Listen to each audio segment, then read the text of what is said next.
an architect, I travel the world investigating some of the most amazing design projects ever attempted. And right now, I'm going to take you behind the scenes of the most important construction project in Brazil. In the next few years, Rio will host the Olympics and the World Cup. But before the city takes the world stage, Brazil has got to fix a major power shortage. Brazil had one of the worst blackouts in history, leaving over 60 million residents without power nationwide. A crew of 3,500 is hard at work on one of the largest hydroelectric power plants ever built. To generate enough power, the team is taking a river with more water than the U.S. uses in a single day, and they're moving it. If you hit a mountain, you go through it. Exactly. To reroute 16 miles of river, they're blasting their way through 7 mountains, creating the largest tunnels on the planet. So we've got to remove this rock obstacle. Yes. We're not using a shovel to do it, are we? With all eyes on Rio, Come on. Brazil is determined to keep the games from going black. Go, baby, go. No stop signs. Let's go.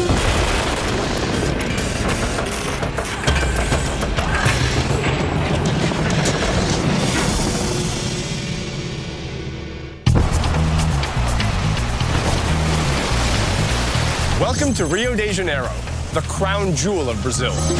Located in the southeast corner of Brazil on the Atlantic Ocean, Rio is home to 6 million people, the second largest city in South America.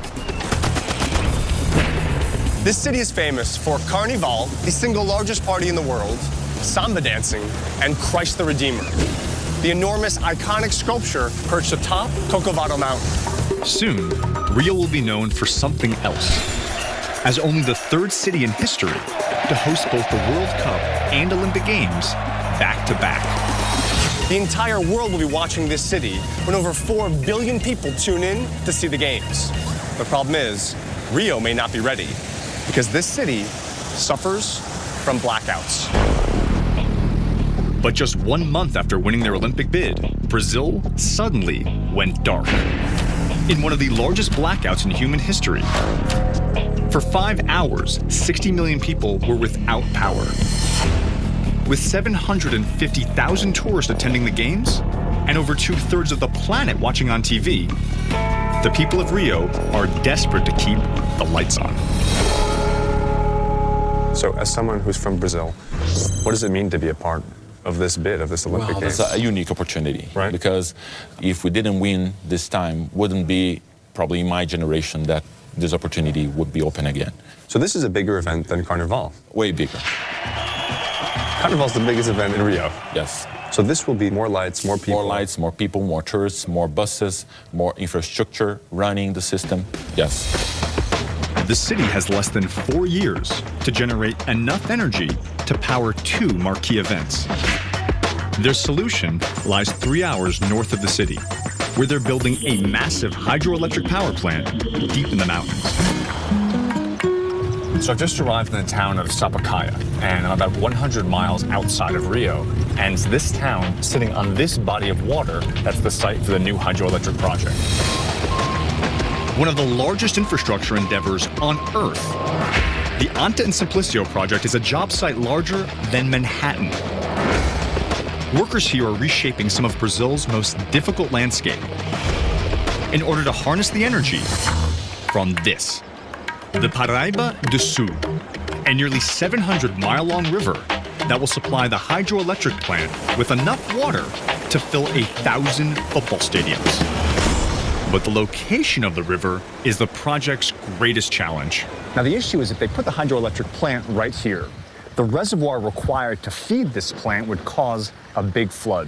A flood so large that it would destroy all of the forests here and require this entire town and 2 others to have to relocate. So instead of moving the people, what they're going to do is move the river. To save the town of Sapucaia, engineers are doing something incredible.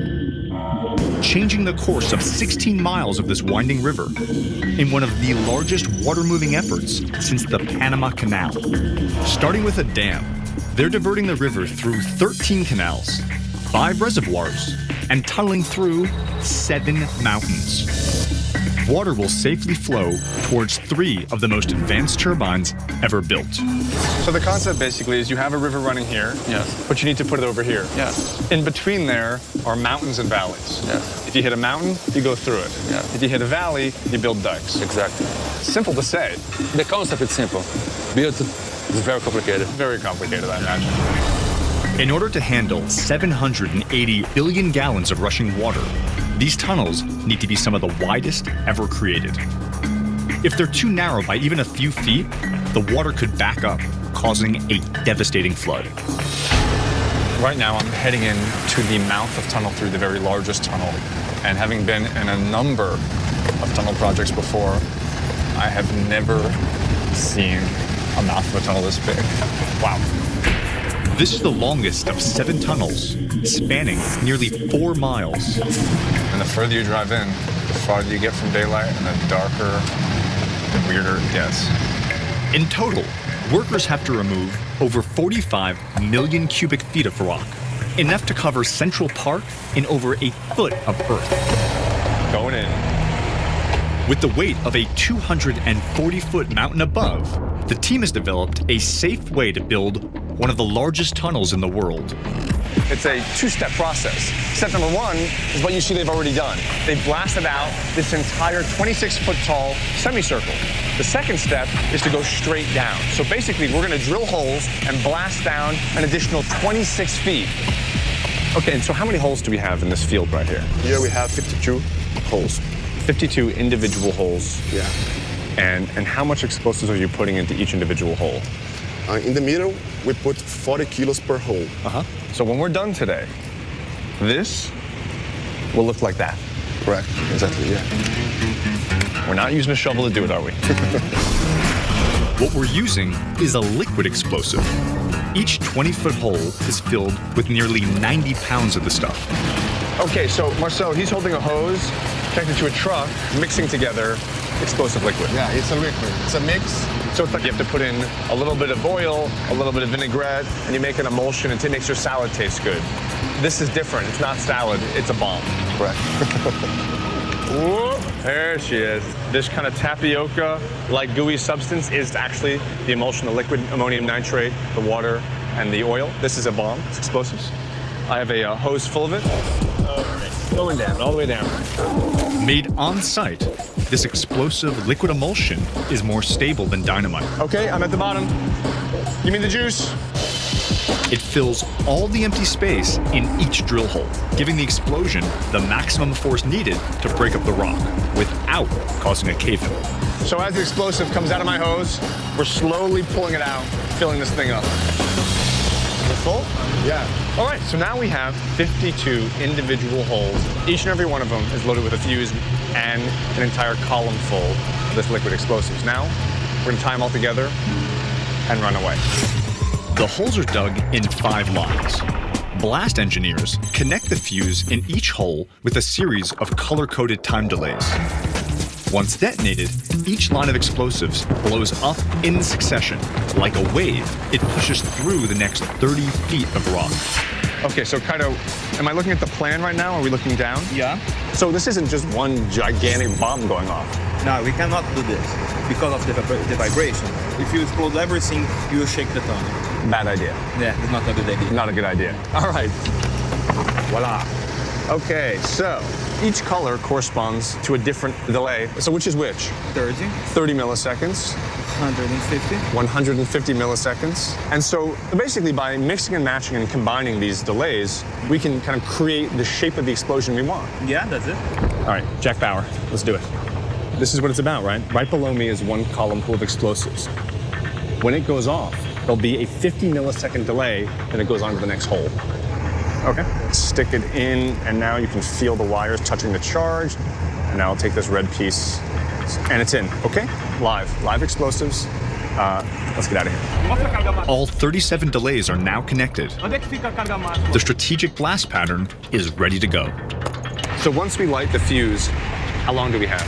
We have 7 minutes to leave the tunnel. Okay, so we're gonna evacuate the tunnel. Yeah. Getting all the lights, the crew, the gear, everything out. Yes, correct. But not everything is evacuating. The intrepid Danny Cam He's gonna try and capture the moment for us. You see, the last time we tried this, our camera did not survive the blast. Hoping for a bit better luck this time. All right, looking good. All right, you are set. All right, be careful where we step. Okay, that's a bomb. That's another bomb. Okay, so in my hand I have a stopwatch with 7 minutes set for the blast time. In my right hand, I have a lighter. Both are required to safely detonate a tunnel. So, okay, here we go. Fuse is lit, fuse is lit. Come on, come on. Philippe, get in the back, hold on tight. Jay, get inside, quick. Philippe, you're good? All right. Hold on, sorry. All right, here we go. Oh, emergency brake. The mouth of the tunnel is over 2.5 miles away, making it almost impossible to reach in just 7 minutes. We're gonna make a left here. Good thing they told me that. Okay, gotta change gear. Sorry, dude. Our only way out is a small access tunnel located a half a mile from the blast site. This is ridiculous. So I'm actually driving as fast as I can, but the roads are really crappy. So the idea is don't get a flat. Oh, come on. Come on. There it is. I'm almost there. I can see the light. A minute and a half to go. Come on, car. Come on. Get up there. Come on, damn it. You okay, Philippe? Yeah. Woohoo!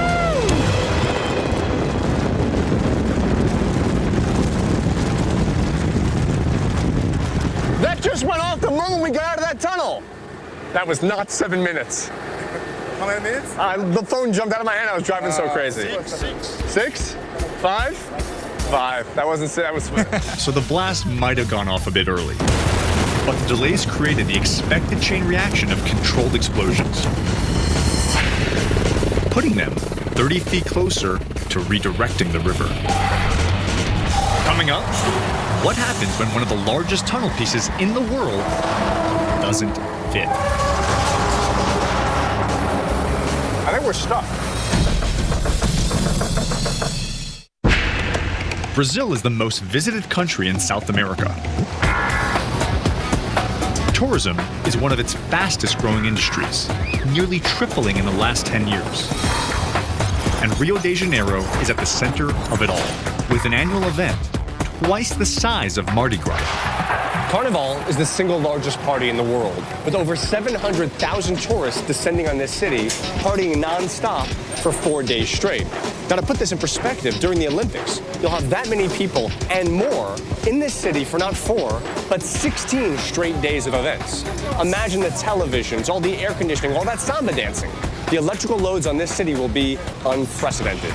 The Olympics will bring 750,000 more people to Rio, taxing an already strained power grid. To keep the lights on, the Anta and Simplicio hydroelectric project will supply nearly twice the energy that the city needs for the games. To generate that much power, workers are moving a massive river through a series of tunnels and canals, channeling all that water to an intake valve that directs the river to a powerhouse. As this enormous wall of redirected water comes out of the final canal, it now meets something called an intake, which is essentially like the drain at the bottom of a really big bathtub. But while the water drains out, something else has to hold back all that remaining water. Now we're talking about 780 billion gallons of water. What can hold back that much water? Well, it's got to be a really, really big wall. This massive wall is over 100 feet tall, covered in over 4,000 tons of concrete. Its core is reinforced with nearly 75 tons of steel rebar, making it 100 times stronger. So at this height, I'm basically at the midpoint of the intake. Water would be going in below where I'm standing, down into the hole. But up here, the wall that's holding back the rest of the water is right here. And the guys that are actually building this thing, giving it its strength, installing its rebar, well, they're doing that up there. Well, here we go. We're off. This is one of the hardest spots to reach on the entire job site. One ton off. Workers have to climb a steep 79-degree slope, Not looking down. 10 stories up. All right, last couple. Okay. Woo! Top of the summit. How you doing? I'm Danny. Hello. Who's this over here? Cleope. Cleope. Cleope. Cleope. Creope and Aldo. Okay, Creope and Aldo are going to be my two teammates as we install some last bits of rebar on the very top of this wall. It's going to hold back hundreds of billions of gallons of water. That's a lot of water. See? So the crazy thing is at this height, at the very height of the wall, the way to get more rebar up to us so we can finish this wall is like that. There's no room for a crane at the top. So a team of 6 workers hoist each 65-pound piece of rebar. Holy, you gotta be kidding me. Using nothing but 160 feet of rope. All right, okay. Watch out, watch out, watch out, watch out, watch out. All right, come down, watch your shoulder. Come down by me. Okay, we're at the right height. And now that rebar is generally where we want it, now we put on those series of indomitable rebar ties to connect this horizontal piece to this vertical piece. Around the top. When finished, this crew will tie together almost 5,000 pieces of rebar, Bring in the tool, twist. creating a massive grid with over 17,000 joints that will stop a river in its tracks. Nice, good stuff. Yeah! So, why is everyone so happy? Why so much woo? Today is Saturday. Today's Saturday. I see. Which means tomorrow's no work. No rules. Got it. All it takes is a day off. Brazil just blows up. There it is. My God, it's like a prison break out here. Well, it just goes to show just how hard these guys have been working. 6 days a week, almost 16 hours a day to build what will be one of the most important pieces of infrastructure ever to be built in Brazil. And why? To make sure this city, when it houses both the World Cup and the 2016 Olympics, they don't have a blackout. Engineers expect a wall of water nearly 100 feet deep to barrel into the intake wall. After the water passes through, it drains at the base of the wall and enters 3 underground tunnels called penstocks, which begin with a 10-story drop to speed up the water. It gains momentum down a 7-degree slope, rushing towards the turbines. The faster the water, the more electricity they generate. So that's the turbine down there. Yeah, And the central idea with the penstock is to do what to the water? increase the speed and the pressure. Both needed to move the turbines. And so the water's moving how many meters per second? 10 meters per second. 10 meters per second, so that's like 20 miles an hour. Yes. Water moving that fast would tear away rock from the walls and ceiling. Its force is stronger than a massive ocean wave and capable of causing a tunnel collapse. To reinforce the penstock, workers line the final 350 feet with 50 massive rings, totaling 800 tons of solid steel. Now, one of the fascinating parts of this process is they're moving a big, heavy object, but they're not using a crane because we're in a tunnel, right? There's no room for a crane.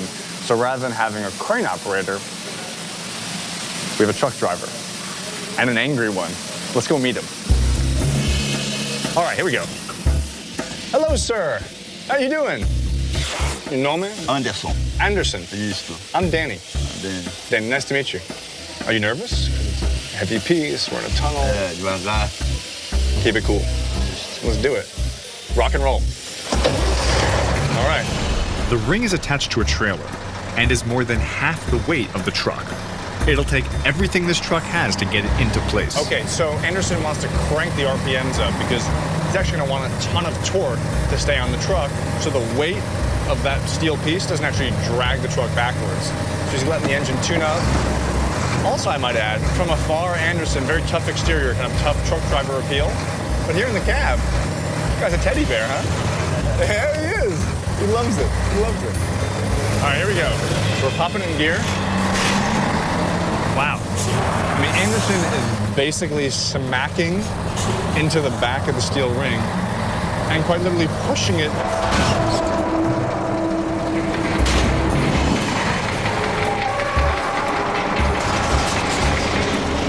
It's a kind of a tight fit. Uh-oh. Oh my God, look at that. I think we're stuck. Are we stuck? So what happened? Esbarrou na pedra. You hit it? Is that okay? Agora tem que pegar a máquina, puxar. Smacked it. Well, it happens. I mean, if you're basically parking like what is an enormous truck with a gigantic 16-ton steel tube, you might hit the side of the garage. Anderson did. It happens. Let's go check it out. It takes 3 days to secure each ring to the tunnel wall. And the crew has 3 penstocks to complete and another 146 rings to install. But for now, this operation has come to a grinding halt. So there's a flange on the outside of the steel that kind of protrudes out, and that flange somehow has gotten behind this bump out of concrete. So not only is it stuck on the side of the wall, it's actually blocking itself from getting unstuck. We're going to be here for a long, long time. Up next, sealing the most advanced turbine ever built with a 3,000-degree welding stick. Oh, sorry. Right. If you touch the rod to any metal. Brazil is the 3rd largest consumer of electricity in the Western Hemisphere, with usage doubling in the last 25 years. This country is turning to its greatest resource, water. There are many different ways to make the electricity we need to power our cities. You can burn coal, you can burn oil, you can build a nuclear power plant, you can have a wind farm, even a solar farm. Now, for a country like Brazil that has 1/5 of the world's fresh water, a water solution makes obvious sense.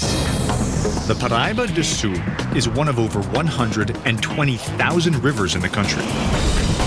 And for the last 3 years, workers have cleared a new 16-mile path through 7 mountains, removing 650 million cubic feet of earth, all to bring that water to 3 of the most advanced turbines ever built. We are now at the final leg of this race. The water, now traveling at its maximum speed, is going to come barreling out of the steel casing, which will ultimately connect to this right here. This thing behind me is called the spiral casing, and this is where the water finally makes electricity.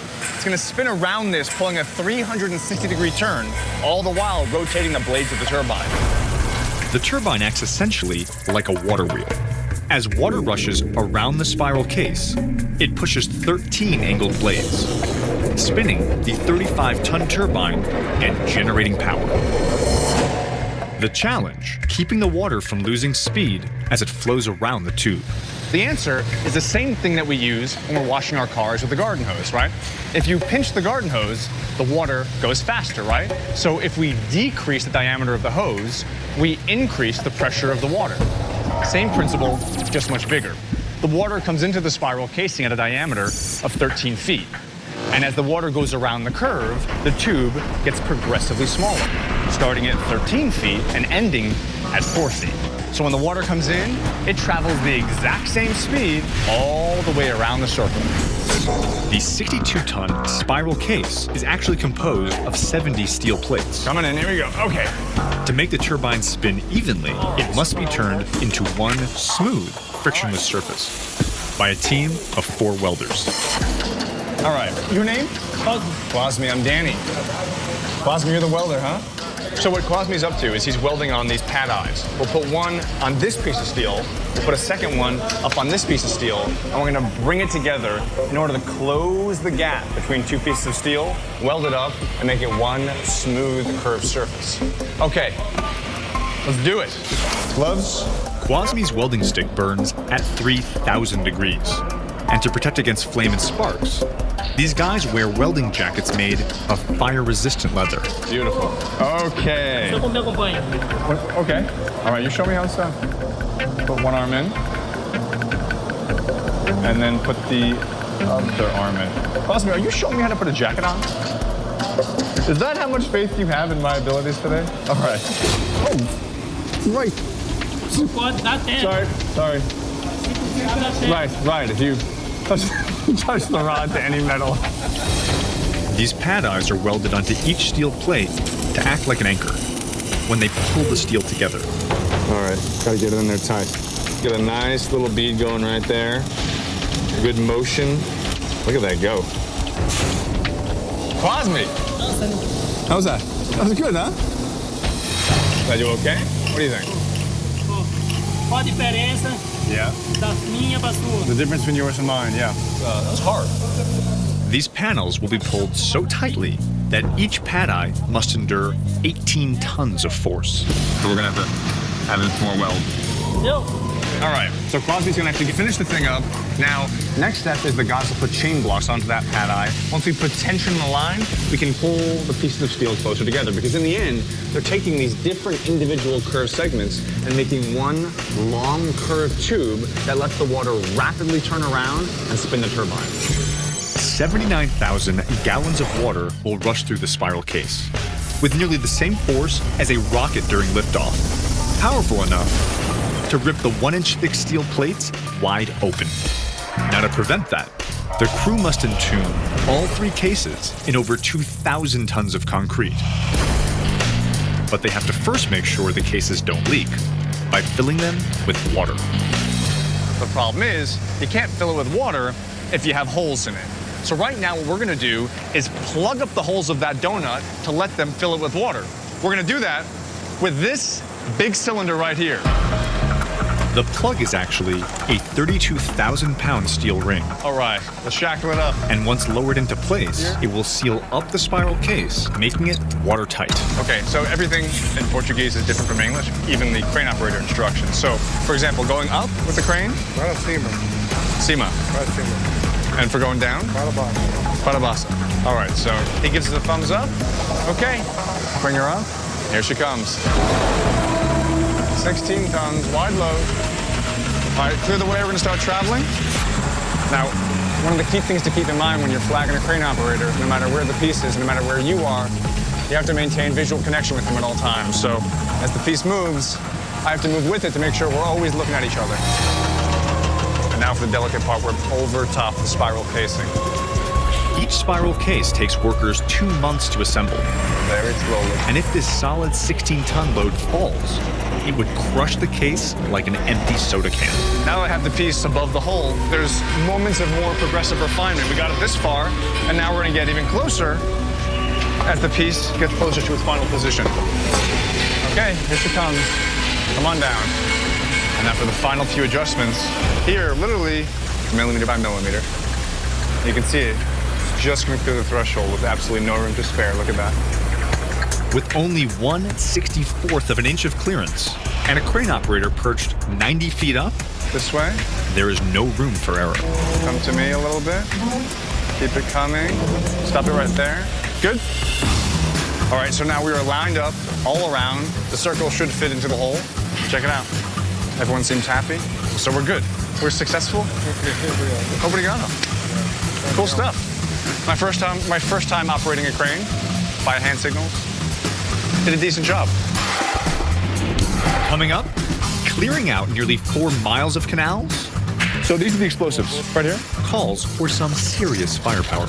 Oh, the noise is so bad. You can hear it. It's like bomb-on-bomb action.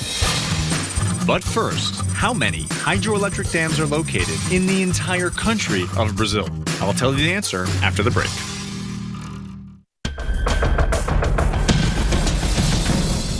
Here is the trivia answer. Brazil has 450 hydroelectric dams, more than twice as many as in the entire United States. Rio has 1.3 million people living in slums called favelas.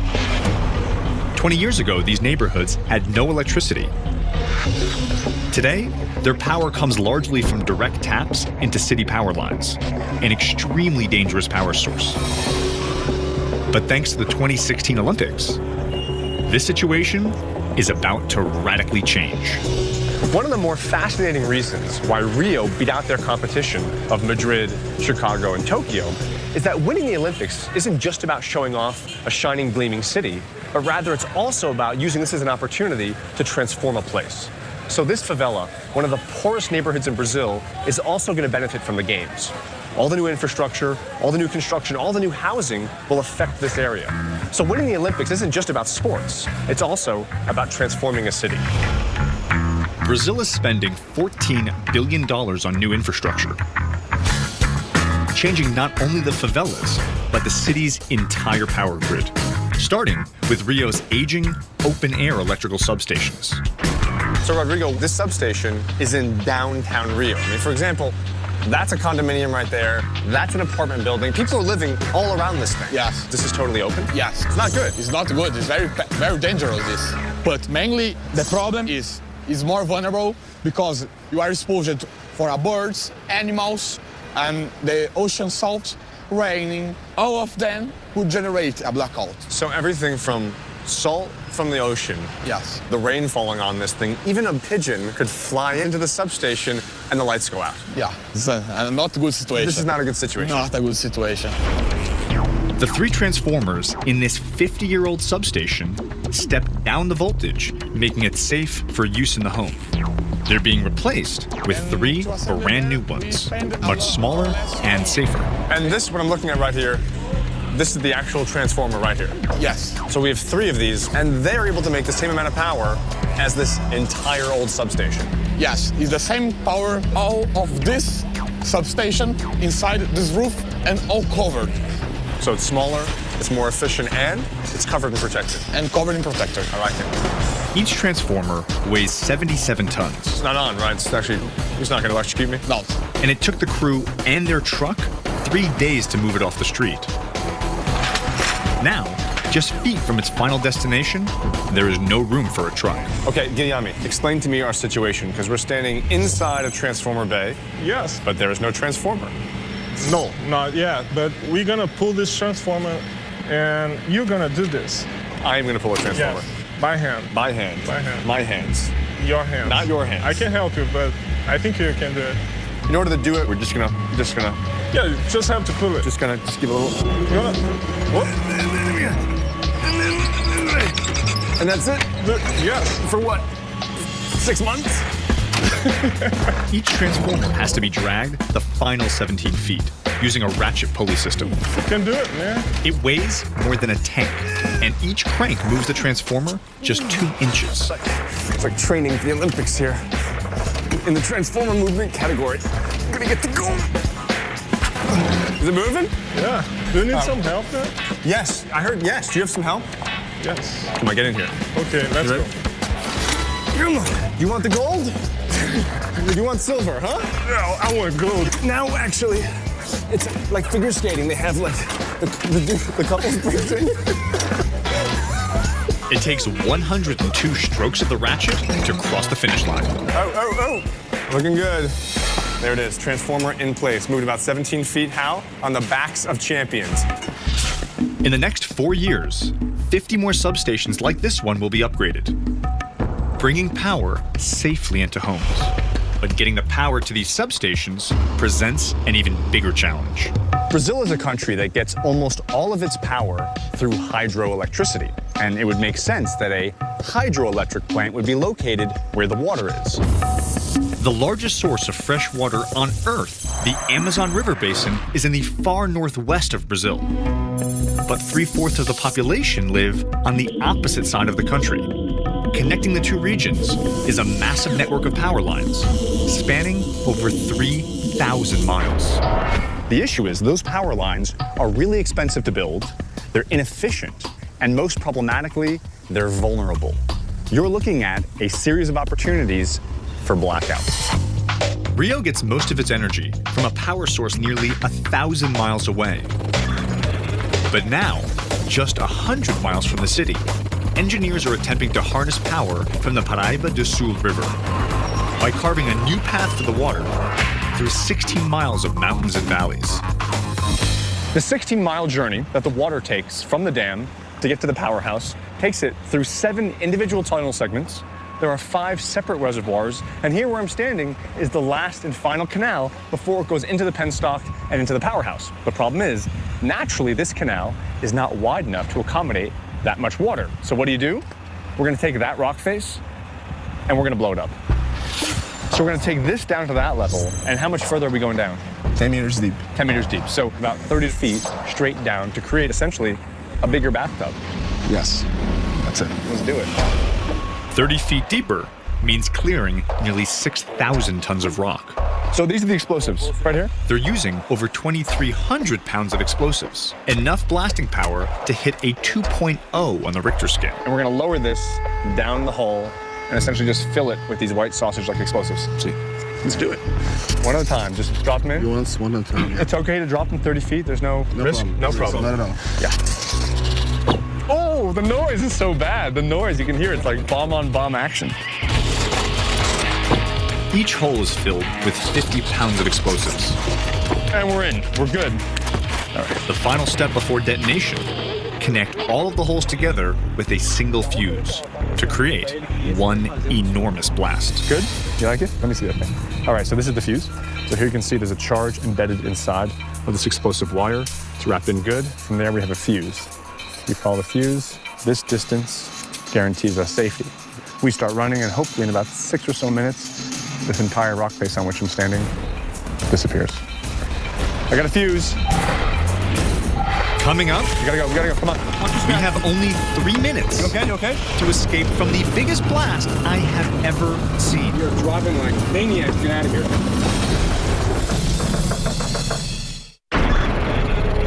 Just 1,600 feet of rock separate a river from this hydroelectric powerhouse that could end Rio's energy problems. Nothing that 1 ton of explosives and a fuse couldn't solve.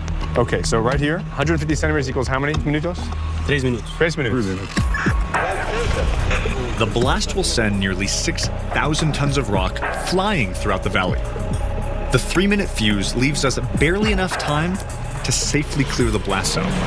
So the cars are now backing up. All 4 doors open. So as soon as we light the fuse, pack in the car and go. Yes. Okay, it's like a movie. It's like Cannonball Run here. All right. Yeah, as fast as we can. As fast as we can. Okay. That's cool. The area's being cleared. The siren is going. We're gonna light this fuse, and that literally means we'll have 3 minutes to run into that car and get way away from here, because within 3 minutes or so, this entire rock mass will start flying in the air. All right. Set.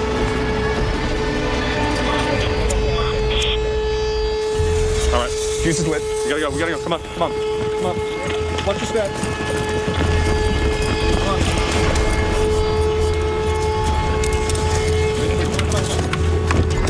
You okay? You okay? You're driving like maniacs. Get out of here. Oh boy. Go, baby, go. All right. No stop signs now. No stop signs. Let's go. Let's see, minus 1 minute to go. We gotta get 1,500 feet away from that blast. Work that. No, we're good. We're good. It should blow any second right now. Holy.